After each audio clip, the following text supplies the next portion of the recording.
ஃபன்னுக்கு சொல்லுவாங்க, இவ ஏன் சரியா உட்கார மாட்ற? உனக்கு என்ன பைல்ஸா? அப்படின்னு கேட்பாங்க. ஸோ அந்த மாதிரி இப்போ உட்கார இடத்துல ஒரு பெயின் இருந்தது அப்படின்னா, அது கண்டிப்பா பைல்ஸா தான் இருக்குமா? கிடையவே கிடையாது. உட்கார இடத்துல பிரச்சனை இருந்தா, நான் சொன்ன இந்த ஃபிஸ்டுலா, ஃபிஷர், ஹெமராய்ட்ஸ் இதில எது வேணா இருக்கலாம். ஆனா காமனா பேஷண்ட்ஸ்க்கு ஆர் பீப்பிள்க்கு ஜெனரல் பப்ளிக்கு தெரிஞ்சது என்னன்னா, பைல்ஸ் தான். ஆசன வாயில எந்த கேன்சரே வந்தா கூட அது பைல்ஸ்ன்னு தான் சொல்லுவாங்க. ஸோ அப்படின்ற பட்சத்தில ஒரு கன்சல்டேஷன் எடுத்தா நான் நெறைய பேருக்கு நான் சொல்லியிருக்கேன். இது பைல்ஸ் கிடையாதுங்க. இது ஃபிஷர். ஓ! அப்பாடா! பைல்ஸ் கிடையாதா? அப்படின்னு தான் யோசிப்பாங்க. Fissure is also a problem. Severe pain வரலாம். ஆனா கேன்சர் அளவுக்கு பெருசா இல்ல அப்படின்ற மாதிரி அப்படி கூட எடுத்துக்கிறாங்க போல சொல்லுவாங்க. Sir. Cancer is something different அது. அது எப்பவுமே வந்து அலட்சியப்படுத்தக்கூடாது.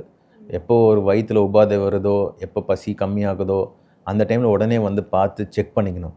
அத தாண்டி இந்த மாரி ப்ளீடிங் ஆச்சுன்னா, அது ஜஸ்ட் சூடு ப்ளீடிங்கு, அது சரியாயிடுச்சு அப்படின்னு சொல்லி விட்டுறாம, என்னன்னு தெரிஞ்சுக்கிட்டா, இயர்லியர் வந்து காமிக்க வந்தாங்கன்னா, இயர்லியரா கண்டுபிடிச்சோம்னா, ஈஸியா குணப்படுத்த முடியும். அது கேன்சரா இருந்தா கூட.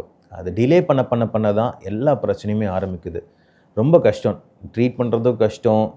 அதுலேருந்து வெளியில வரதும் கஷ்டம். ஸோ இதெல்லாம் இல்லாம மக்களுக்கு ஒரு விழிப்புணர்வு வேணும். அவேர்னஸ் வேணும். எனி ப்ராப்ளம் அது வந்து சிம்பிளா எடுத்துக்காம, ஒரு சின்ன கன்சல்டேஷன். அது வந்து அது எதனால வந்துச்சு அந்த ப்ளீடிங்? உண்மையிலேயே அது வந்து சூடு ப்ளீடிங் தானா? அப்படின்னு தெரிஞ்சுக்கிட்டு, இன்கேஸ் அவங்களுக்கு ஒரு ஸ்டேஜ் 1 பைல்ஸ் இருக்கு. அப்போ டாக்டர் சொல்லுவார் உங்களுக்கு அட்வைஸ். இந்த மாதிரிலாம் பண்ணாதீங்க. அதை ஃபாலோ பண்ணா, அடுத்தடுத்த ஸ்டேஜே போகாம தடுக்க முடியும்.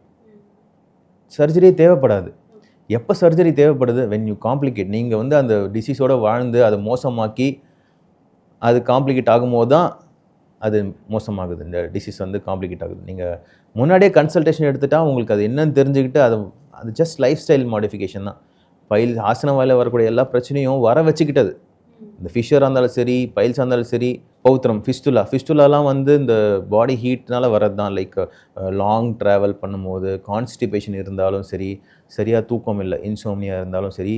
ஸோ இந்த டைம்லலாம் வந்து ஆசன வாயில கட்டி உருவாகிறதுக்கு காரணம் வாய்ப்பு இருக்குது. அந்த கட்டிகள், ஆசன வாய் சீழ் கட்டிகள் உடஞ்சி அது ஆறும்போது பௌத்திர கட்டியாக மாறுது, பௌத்திர ட்ராக்டாக மாறுது.